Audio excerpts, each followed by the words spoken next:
네, 뉴스 신세계. 오늘도 역시 헬마우스 임경빈 작가와 함께합니다. 어서 오세요. 안녕하세요. 예, 자 여론조사 네. 결과요.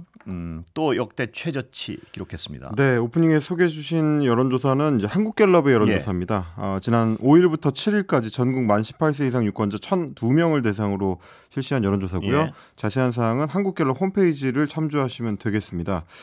윤 대통령의 직무수행 긍정평가 17%가 나왔고요. 이거는 이제 지난주가 이제 19%였는데 1%포인트 정도가 내려가서 그러니까 지난번에도 이제 18점 몇 %였는데 이제 반올림에서 19% 표시된 거였기 때문에 거기서 1%포인트가 내려가서 역대 최저치인 17%를 기록을 했습니다. 네. 그리고 부정평가는 이제 74%. 이것도 역시 지난주 대비해서 2%포인트가 올라가서 윤석열 정부 출범 이후로 최고치 각각 찍었습니다. 예. 부정평가 이유는 지금 이제 벌써 4주째 김건희 여사 문제가 1위였습니다. 19%, 경제, 민생, 물가가 11%, 소통, 미흡이 9%. 예. 뭐 이런 순서로 나타났는데 역시 김건희 여사 문제에 대한 해법이 안 나오는 게 지금까지 이제 국민 여론에 대해서는 이제 가장 좀 부정적으로 작동을 하고 있다. 뭐 이렇게 봐야 될 것 같고요. 예. 그리고 응답자 특성별로 훑어봐도 뭐 정보가 상당히 좀 위기입니다. 윤 대통령이 현재 잘못하고 있다라는 평가가 응답자 특성을 두루 좀 안 좋게 나타나고 있는데 국민의힘 지지층에서도 긍정평가가 47%대 부정평가 44%로 좀 팽팽하게 갈리고 있는 형국이고요. 나머지 응답자 특성에서는 대부분 이제 부정평가 높은 상황입니다. 그리고 보수층에서도 보수층 대상으로 했을 때는 긍정평가가 34%, 그리고 부정평가가 59%로 비판 여론이 오히려 보수층 내에서도 과반을 넘기고 있는 뭐 그런 상황이고요. 무당층, 그러니까 지지정당이 없는 무당층으로 가도 윤 대통령 지지율은 한 자릿수 8%였습니다. 아, 이게 어제 기자회견 그 결과가 반영됐다고 봐야죠. 반영은 좀 안 된 걸로 한국갤럽에서 보고 있습니다. 뭐 어제 이제 오전에 대통령의 기자회견이 있었지만 지난주하고 좀 비슷한 건데 지난주에 이제 대통령의 녹취 파일이 공개된 이후에 그것도 한국갤럽에서는 이제 이 여론조사를 하는 마지막 날에 걸려 있었기 때문에 반영되기는 좀 어려웠을 거다. 완전히 반영되지 않은 건 아니고 아주 일부가 반영됐을 가능성이 없는 건 아닌데 덜 반영됐다 이 얘기죠. 반영 자체가 이제 많이 되지는 않았을 것 같다. 다만 이제 한국갤럽 같은 경우에 이제 이런 정기 여론조사를 계속 하고 있기 때문에요. 지난번에 이제 취임 100일 됐을 때 2022년 8월 17일인데 이때나 취임 2주년 시점이었던 2024년 5월 9일에도 그때도 이제 국정 구성을 밝히는 기자회견을 했고요. 그때도 여론이 좀 안 좋은 상황이었는데 그러고 나서 그러면 긍정평가율이 이제 좀 반등을 했느냐? 별로 그렇지 못했다라는 게 한국갤럽의 이제 분석 결과였습니다. 그때도 긍정평가 저점이었거든요. 8월 17일도 이제 그 당시까지는 가장 좀 낮은 상황이었고 지난 2022년 8월 17일에도 저점이었고 24년 5월 9일에도 저점이었는데 기자회견을 하고 나서도 별로 달라지지 않았다. 이번에도 물론 어제 대통령 기자회견에 대해서도 긍정적인 평가가 별로 안 나오고 있는 상황이지만 그게 아마 여론에도 그다지 긍정적으로 반영될 것 같지는 않다라는 게 지금 이제 대체적인 평가인 것 같습니다. 긍정적으로 반영되지 않을지 오히려 더 악화시킬지는 좀 더 지켜봐야겠군요. 어제 전반적인 평가는 하여튼 만족스럽지 않다는 평가와 뭐 친윤 쪽에서는 뭐 이 정도는 해명이 되지 않았냐는 평가를 하고 있는데. 근데 이제 뭐 보수 진영에서 이제 어떻게 보느냐가 대통령실에서도 가장 좀 민감하게 보고 있는 사안일 텐데 오늘 나온 한국갤럽 여론조사를 봤을 때는 텃밭이라고 했었는데 대구 경북 지역에서의 반응이 그렇게 좋다라고 보긴 좀 어려울 것 같습니다. 지난주보다는 조금 호의적인 응답이 늘어났지만 그래도 여전히 23%고요. 그리고 비판적인 여론도 대구 경북 지역에서 63%이기 때문에 압도적인 격차로 여전히 이제 부정 여론이 좀 우세한 상황입니다. 이런 상황들이 이제 다른 대통령의 경우들하고 좀 비교를 해보자면 이명박 전 대통령이 보수 대통령이니까요. 이명박 전 대통령 같은 경우는 집권 말기였던 2012년 8월 첫째 주에 17%가 나왔습니다. 이때 이명박 정권 최저치였는데 지금은 아직 대통령의 임기 반환점을 돌기 전이라는 거에서 비교해 봤을 때는 좀 그런 면에서 좀 차이가 있고요. 박근혜 전 대통령 같은 경우도 국정농단 의혹이 증폭되고 있던 2016년 10월 말에 지지도하고 같다인데 근데 이제 그때도 대통령 임기가 4년 차를 지금 지나가고 있는 상황이었기 때문에 지금이랑도 비교해 봤을 때는 좀 너무 빠르다. 윤석열 대통령 같은 경우는 이제 17% 지지율이 나온 게 너무 빠르다. 뭐 이렇게 볼 수밖에 없을 것 같습니다. 대통령실로서는 박근혜 대통령의 당시에요. 10월이면 국정농단으로 급격히 무너져 내릴 상황 아니었습니까? 그렇습니다. 이 시점에 이제 태블릿 PC 같은 이제 보도들이 쏟아져 나오던 그 시점이었습니다. 그때 17%였고, 그렇습니다. 그 이후에 이제 탄핵까지 가기 직전엔 막 더 급전직하했고요. 그때는 지금 5%까지도 떨어졌었으니까. 그러면 이 정도면 요란한 사이렌이 울리는 상황인데 대통령실은 늘 그렇지만 별다른 어떤 위기 의식을 아직도 국민들이 느끼는 만큼 못 느끼고 있는 것 같은 느낌이 좀 들어서요. 제가 이제 어제 저녁에 나온 보도들을 보다 보니까 대통령실 내부를 취재한 뭐 기사가 몇 개 있었는데 거기에서는 대체로 어제 대통령의 기자회견에 대해서는 만족한다라는 대통령실 관계자들 얘기가 좀 많았습니다. 그렇군요. 그리고 이제 대통령 기자회견을 통해서 설명은 충분히 된 것 같다라는 평가도 있었고요. 대체로 이제 호의적으로 분석하는 게 대통령실 내부의 분위기였는데 오늘 17% 지지율에 대해서는 뭐 다소 좀 다른 반응이었습니다. 대통령실 고위 관계자가 변화와 혁신을 통해서 국민 신뢰와 신임을 얻을 수 있도록 치열하게 노력하겠다. 어제 대국민 담화는 대통령과 대통령실 입장에서 변화가 필요하다는 공통된 인식을 가지고 한 것이기 때문에 이 변화와 쇄신을 계속해서 나가겠다. 그렇게 해서 국민의 신뢰를 회복하겠다라는 취지였으니까요. 이번에 나온 여론조사 결과에 대해서는 엄중하게 받아들이는 분위기이긴 합니다. 근데 실제로 그게 이제 얼마나 뭐 작동을 할지 실천으로 이제 나올지는 좀 봐야 되는 것이 일단 김건희 여사를 보좌할 제2부속실이 대통령의 어제 발언으로 이제 공식 출범을 했고요. 이번 달로 예정되어 있는 대통령의 해외 순방에도 김건희 여사가 일단 동행하지 않기로 대통령실 내부에서는 결정했다고 합니다. 그러면 이제 이런 움직임들이 실제로 이제 어느 정도나 지속될지 그리고 그게 이제 국민 여론에는 어떻게 영향을 미칠지를 좀 봐야 될 텐데 당분간은 국정쇄신 약속을 이행을 하면서 민심을 좀 수습해보겠다라는 게 대통령실 내부의 기류입니다. 그래서 인적 쇄신 문제도 지금 추진을 하는데 용산 참모라든지 내각의 어떤 그 범위를 한정하지 않고 가능하면 좀 빠르게 쇄신을 진행하겠다라고는 하고 있습니다. 그래서 이제 뭐 인사 검증 업무를 맡고 있는 민정수석실이 좀 빠르게 돌아가고 있다고는 하는데 어제 대통령의 발언으로 추론해 봤을 때는 지금 이제 특히 트럼프 당선인이 임기를 시작하는 내년 초쯤이나 돼야 개각 같은 본격적인 움직임을 시작할 수 있다는 얘기도 있어서 여론이 기대하는 것만큼의 쇄신 속도는 아닌 것 같다. 그리고 어제 발표한 어떤 약속들을 속도감 있게 한다고 해서 그게 국민들을 설득할 수 있을 것이냐 자체가 의문스러운데요. 그렇습니다. 그 어제 약속한 것도 어느 정도 속도감으로 할지도 자신이 없고요. 과연 이 정도 상황 인식 가지고 국민 여론은 설득할 수 있을까는 상당히 의심스러운 부분이 있습니다. 사실 이제 어제 저희가 뉴스를 전해드리면서도 말씀을 드렸습니다만 결국 이제 김건희 여사 문제에 대해서 특검을 포함한 좀 더 이제 강력한 결단이 필요하지 않느냐라는 게 이제 대체적인 여론이었는데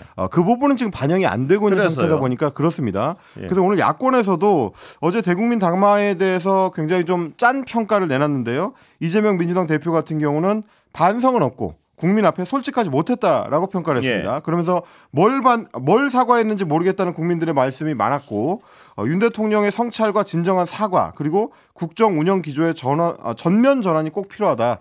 어제의 기자회견은 불충분하다라는 반응을 보였습니다. 그리고 박찬대 원내대표 같은 경우도 한마디로 처참하고 참담한 제2의 개사과였다라고까지 평가를 했습니다. 고개를 숙였는데 왜 숙였는지 미스터리로 남는 140분이었다라고 했고요. 이번 담화를 통해서 분명해진 게 두 가지가 있는데 첫째는 윤 대통령이 대통령 자격이 없다는 것이고 둘째는 김건희 특검은 반드시 해야 된다는 것이다 라고 지금 야당 원내대표가 강력하게 이야기를 하고 있습니다.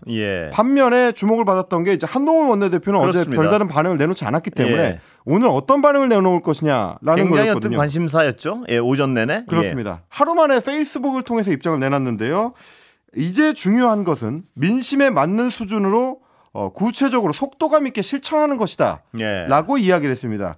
이 실천이라는 게 민심에 맞는 수준이어야 하고 구체적이어야 하고 속도감이 있어야 된다라고 강조를 했는데 그게 이제 뭔지에 대해서는 제가 페이스북을 봐서는 막 아주 명확하진 않았습니다. 한동훈 대표가 이제 밝히기로는 현 상황에 대해서 사과하고 인적 쇄신, 김 여사 활동 중단, 특별감찰관의 조건 없는 임명에 대해서 대통령이 국민들께 약속했다라고 주장을 했는데 예. 저희가 어제 기자회견을 통해서 보기로는 그 사과는 뭐에 대한 사과인지 대통령이 밝히지 않겠다라고 예. 했고요. 구체적으로 밝히지 않겠다라고 했고 인적 쇄신에 대해서도 뭐 인위적인 인적 쇄신을 하지 않겠다라는 기존 입장을 유지하는 걸로 들렸고 예. 그리고 김건희 여사 활동 중단에 대해서는 이미 사실상의 활동 중단 중이다라고 했기 때문에 추가적인 조치가 필요 없다는 식의 이야기를 했었거든요. 그러니까 어떤 비판적인 입장에서 보면요.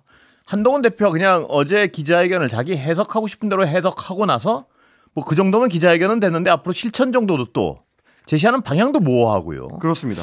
근데 이 한동훈 대표의 이 패턴은 정말 계속 반복되는 것 같아요. 굉장히 강하게 요구할 걸 요구하고 부딪히고 뭔가 결과물을 얻을 것 같이 반응하다가 실질적으로 끝에 가서 별 반응이 없으면 고개를 숙이는 듯한 이런 모습이요. 그래서 이제 굳이 평가를 하자면 소위 말하는 이제 미세 조정 정치다. 예. 혹은 이제 군대 다녀오신 분들은 아시겠습니다만 이제 사격을 할 때 관역에 원하는 대로 이제 잘 표적이 맞지 않으면 예. 그때 이제 클릭수를 조정한다고 해가지고 0점 조정을 하거든요. 예.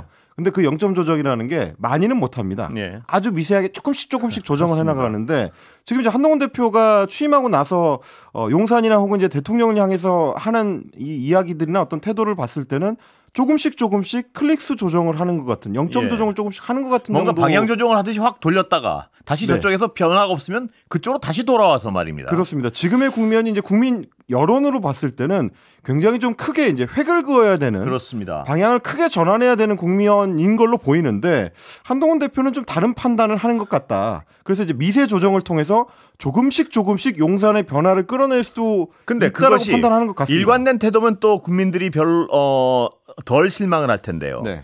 일관된 태도가 아니고 어떤 순간에 굉장히 잘못 가고 있다는 굉장한 위기의식을 가진 것처럼 막 행동을 하다가 네. 정작 크게 잘못돼가지고 어떤 부딪힐 만할 때는 굉장히 고개를 숙이는 듯한 그런 반응이 반복되는 것 같아요. 왜냐하면 어제도 지금 친한계의 자장이라고 할 수 있는 조경태 의원이 네. 여기 연결돼가지고요. 네. 어제 한동훈 대표가 뭐 자리를 박차고 나갔다 그 방송을 보다가 네. 여러 가지 보도가 있지 않았습니까? 그렇습니다. 그리고 또 금방 반응 안 내놓고 침묵하고 있고 네. 그런 거에 대해서 제가 조경태 의원에게 여쭤봤더니 이것은 굉장히 불만의 표시 아니냐는 식의 어떤 질문을 했어요. 그러니까 네네. 그렇다고 조경태 의원도 그런 것으로 해석한다고 얘기를 했는데 네. 오늘 아침에 정작 하루가 지나서 나오는 반응을 보면 굉장히 뜨뜻미지근해요.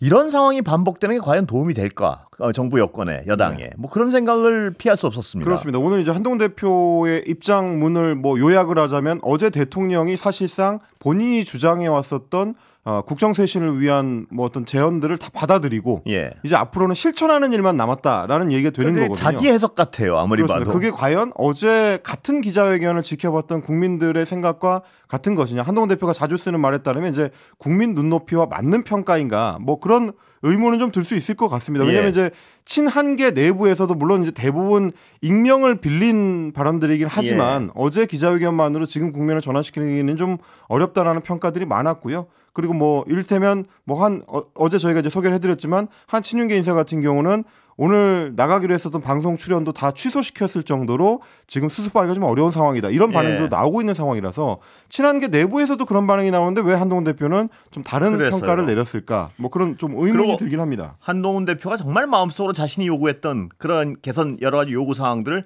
받아들였다고 믿는 건지 정말 그것도 네. 굉장히 궁금해요. 예. 어느 부분이 도대체 그걸 받아들인 걸로 해석이 되는지 그것도 궁금하고요. 그렇습니다. 예. 그리고 이제 오늘 또 밝히기로는 한동훈 대표는 여전히 특별감찰관 임명에 대해서 중요한 무게를 두고 있는 걸로 보입니다. 필요한 절차 준비를 지시했다라고 이제 페이스북에 밝혔는데 대체적인 여의도에서 평가는 특별감찰관 임명 여부는 이미 이제 한꺼풀 지나갔다. 별로 그게 뭐 중요하느냐 이런 어떤 그렇습니다. 반응들인데요. 이미 예. 특검 국면으로 넘어가지 않느냐라고 이제 평가가 많은데 여전히 이제 이 부분이 중요하다고 생각하는 것 같고요. 그래서 서범수 사무총장한테 특감 절차 준비 지시를 했다라는 보도까지 나왔습니다. 그렇게 되면 이제 이 키는 의원총회로 넘어가게 될 텐데요. 여기에 대해서 추경호 원내대표 같은 경우는 북한 인권재단의 이사 추천과 그러니까 민주당과의 협상을 전제로 한 이사 추천과 연계시키는 의원총회 같은 이런 의견을 듣는 절차를 거쳐서 최종적인 방향을 정하겠다라고 했습니다. 그렇다면 결국 또 친윤계와 친한계가 의원총회에서 어느 정도로 이 사안을 조율해낼 것이냐, 이게 또 다른 과제로 남게 되는 거라서 제가 느끼기에는 좀 도돌이표 같은 느낌인데. 그렇습니다. 상당수 국민들은 지금 특별 감찰 정도는 하나하나 마찬가지로 느끼는 국민들이 꽤 있는 것 같은데. 야당 표현으로 하자면 특별 감찰관은 사실 이제 예방 접종의 문제이기 때문에 허은하 개혁신당 대표 같은 경우는 지금 수술이 필요한데 무슨 예방 접종 얘기를 하느냐. 그런데 한가하게 여당 내에서는 지금 그 감찰관 제도도 뭐랑 연계시키느냐 안 시키느냐 이런 그렇습니다. 얘기가 나오고 있고요. 그리고 결국 그건 이제 민주당과의 협의가 필요할 텐데 민주당에서는 지금 특별감찰관 제도가 급한 게 아니고 김건희 특검법을 통과시켜야 된다라고 하고 있기 때문에 협상이 될지도 좀 의문이긴 합니다. 그리고 아까 임 작가 잠깐 말씀하셨지만요. 그 친한계 내부에서도 굉장히 어떻게 기자회견에 대해서 비판적인 의견이 많고 굉장히 뜨겁게 달아오르고 있는 것 같은데 거기랑도 한동훈 대표 본인의 어떤 그 페이스북 표현은 굉장히 온도차가 너무 커요. 어제 조경태 의원 제가 잠깐 아까 언급했지만 이렇게 되면 이제는 특별 특검에 대해서도 자체적으로 발의할 수도 있다. 그리고 또 다시 재의결돼서 돌아오면 어떻게 될지 모른다. 굉장히 강한 발언을 쏟아냈거든요. 그렇습니다. 근데 오늘 그 친한계 좌장이란 조경태 의원의 그 온도와 하루가 지나서 발표된 한동훈 대표의 그 온도는 굉장한 차이가 납니다. 뜨뜻미지근하고요. 예. 이 온도 차이가 실제로 이제 특검을 재의결하는 국면으로 넘어가면 어떤 후과를 발생시킬지 뭐 이런 거를 아마 이제 한동훈 대표 측에서도 고민을 하긴 할 텐데 뭐 아직까지는 이제 큰 어떤 변화를 추동하기에는 좀 부족하다고 판단하는 것 같긴 합니다. 예. 예. 자. 그러면 이 야당은 장외 집회 쪽에 방점을 두는 거죠, 지금. 뭐 이번 주 토요일에도 민주당 주도로 이제 추가 집회가 지금 예정이 돼 있고요. 뭐 오늘 이제 들리는 얘기에 따르면 민주당이 이제 주말 집회를 통해서 새로운 명태균 씨 관련된 혹은 이제 대통령 관련된 녹취 파일을 공개할 수도 있다라는 얘기까지 나오고 있는 국면이다 보니까 그러니까 민주당 쪽에서는 상당히 지금 이제 드라이브를 좀 강하게 걸어갈 걸로 속도감을 낼 걸로 이제 보이는 상황입니다. 반면에 지금 여당 내에서는 여전히 좀 질서 정리가 잘 안 되고 있는데 친한계 일부 인사들이 어제 대통령의 기자회견 내용에 대해서 이제 반박을 좀 하고 이제 불만 섞인 표현을 하다 보니까 친윤계의 굉장히 좀 중요 인사처럼 되고 있습니다. 지금 홍준표 대구시장 같은 경우에 오늘 페이스북을 통해서 강하게 반박을 했습니다. 여권 내부 인사들 특히 부정적으로 어제 기자회견을 평가한 내부 인사들에 대해서 이재명 대표 밑으로 가라라는 얘기까지 했는데 밉더라도 우리가 세운 정권이다. 그러면서 현재의 전국을 박근혜 전 대통령 탄핵 정국에 이제 빗댔습니다. 총선에 낙선하고 갈 데 없던 일부 정치 낭인들이 당의 단합을 저해하고 정권을 야당보다도 더 비방하는 현실을 보면서 마치 박근혜 탄핵 전야의 아노미 현상을 보는 것 같다. 이리저리 떠돌다가 어느 패거리에 붙어서 자해행위나 하는 그들을 볼 때 측은함을 느끼지 않을 수 없다라고 했고요. 그러면서 이제 친한계 인사들을 향해서 윤석열 정권 탄생에 아무런 기여를 한 바도 없고 원조 김건희 여사 라인이기에 윤 정권을 미워할 자격도 없다. 이렇게 날을 세웠습니다. 그리고 광고 들어가기 전에 아까 그 여론조사 관련해서 잠깐 숙지할 거 하고 가죠. 그 박근혜 전 대통령 당시의 여론조사 부분에 있어서 5% 여론조사는 한국갤럽이 지난 2016년 11월 1일부터 3일까지 진행했던 자체 조사고요. 자세한 상황은 중앙선거 여론조사 심의위원회 홈페이지 참조하시면 됩니다. 예. 이 지지율 추세 자체는 뭐 그때랑 이제 비교할 수는 있지만 전국 자체가 이제 박근혜 탄핵 정국이랑 이제 비슷하냐 여기에 대해서는 좀 이론의 여지는 있습니다. 뭐 주의를 지켜봐야겠죠. 광고 듣고 다시 가겠습니다. 오늘 민주당이 명태균 씨 추가 녹취를 공개했죠. 그렇습니다. 특히 이제 이번 녹취가 주목을 받는 거는 김건희 여사가 무속적인 이유 때문에 대통령실을 이전하는 문제에 대해서 이제 깊이 개입을 한 거 아니냐라는 취지의 명태균 씨 주장이 들어있는 녹취록이기 때문입니다. 그동안에 이제 청와대에서 대통령실을 용산으로 이전하는 과정에서 뭐 이런저런 여러 의혹들이 많이 제기가 됐었는데 이번에 새로 녹취 공개된 내용을 보니까 이제 그 과정에서 명태균 씨가 주술적인 부분에서 역할을 했다. 이건 이제 본인이 주장하는 내용입니다. 직접 좀 들어보시겠습니다. 들어보시죠. 내가 뭐라 하대. 경호가 나발이고 내가 그거 가면 뒤질락한테 본인 같으면 뒤질락하면 가나. 내가 그 김건희 사모 안재병이라고 눈 좀 끌어올리 사주력 하고 내가 뭐라 했는 줄 알아요. 본인이 영부인 사주가 들어왔는데 본 대통령 사주가 안 들어왔는데. 근데 두 번째는 3월 9일이라서 당선된다 그랬잖아요. 그 왜 그러냐 그래서 꼽히기 전에는 윤석열이가 당선이 되면은 이재명을 이길 수가 없다. 그래가 검교수 전화 왔어요. 진짜 뭐 하루 이틀 지났으면 접했다 이랬어. 얘기했잖아요. 그 청와대 뒷산에 백악산은 좌로 대가리가 꺾여 있고 북한산은 오른쪽으로 꺾여 있다니까. 이 내용을 들으면 말입니다. 명태균 씨가 옛날에 그 초기에 뭐 무속인 이런 식으로 소개되니까 굉장히 발끈하지 않았습니까? 그렇습니다. 근데 이걸 보면 전형적인 역술인하는 얘기를 하고 있네요. 며칠 전에 저희가 소개해드렸던 녹취에서는 이제 본인이 부처라고 불린다, 미륵보살이라고 불린다, 뭐 이런 얘기도 했었고요. 오늘도 보니까 이제 뭐 발언은 이제 백악산이라고 했는데 실제로 이제 북악산이죠. 청와대 뒷산 북악산이 좌측으로 꺾여 있고 북한산은 우측으로 꺾여 있다. 뭐 그렇기 때문에 여기가 뭐 터가 안 좋다라는 얘기인 걸로 보입니다. 그러면서 청와대에 들어가게 되면은 뭐 경호고 모고 간에 죽는다. 죽는 자리라고 하는데 가겠느냐. 뭐 이런 식의 이제 굉장히 좀 확신에 찬 이야기를 하는 거고요. 뭐 영부인 사주가 김건희 여사한테는 있다. 라든지 혹은 꽃 피는 시기를 기준점으로 해서 3월 9일이 꽃이 아직 안 핀 시기이기 때문에 꽃 피기 전에 대선을 치르면 윤석열 대통령이 당선이 되고 꽃 피고 난 뒤에 대선을 치르게 되면 이재명이 이긴다.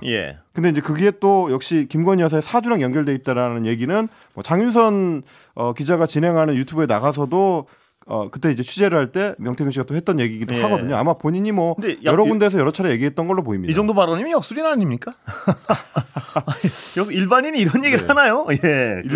역술인을 이제 어떻게 규정할 것인지의 문제일 텐데 뭐 역술을 좀 배운 일반인이 얘기할 수도 있는 거긴 하니까요. 본인이 뭐 역술인지 여부는 뭐 본인한테. 그런데 중요한 건 본인이 역술인이고 아니고가 중요한 게 아니고 이런 발언을 만약에 듣고 그 청와대를 나온 결심했다면 그건 큰 문제 아니겠습니까? 실제로 영향을 미쳤다면 그건 굉장히 커다란 문제 아니겠습니까? 그게 이제 국정에 무석적인 이유가 이제 개입이 되었다라는 이제 이야기가 되는 거기 때문에 그래서 이제 민주당 같은 경우는 이 녹취가 2022년 대선을 치르고 난 직후에 녹음된 걸로 추정이 되는데 그렇다면 이게 연결된 것일 수도 있다. 그래서 명시 조언이 실제 대통령실 이전 공약으로 이어질 가능성에 대해서 이제 민주당은 주시를 하고 있는 거고요.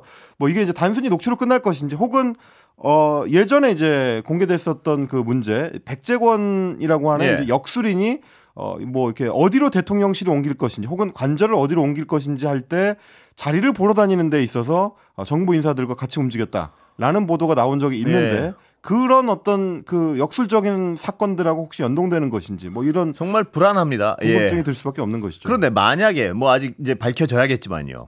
만약에 이런 역술인들 같은 역술적 조언에 의해서 이 국가 중대사를 결정했다면 이 문제만 그랬을까 하는 그런 또 불안감이 드는 것 때문에 이 문제를 또 자세히 살펴봐야 될 부분이 있는 것 같습니다. 그렇습니다. 이 사건의 핵심 인사인 명태균 씨는 오늘 오전에 검찰에 출석해서 조사를 받았고요.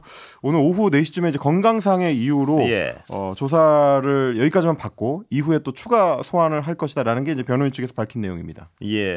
시간이 아주 조금 남았는데 뭐 혹시 덧붙일 정보가 있습니까?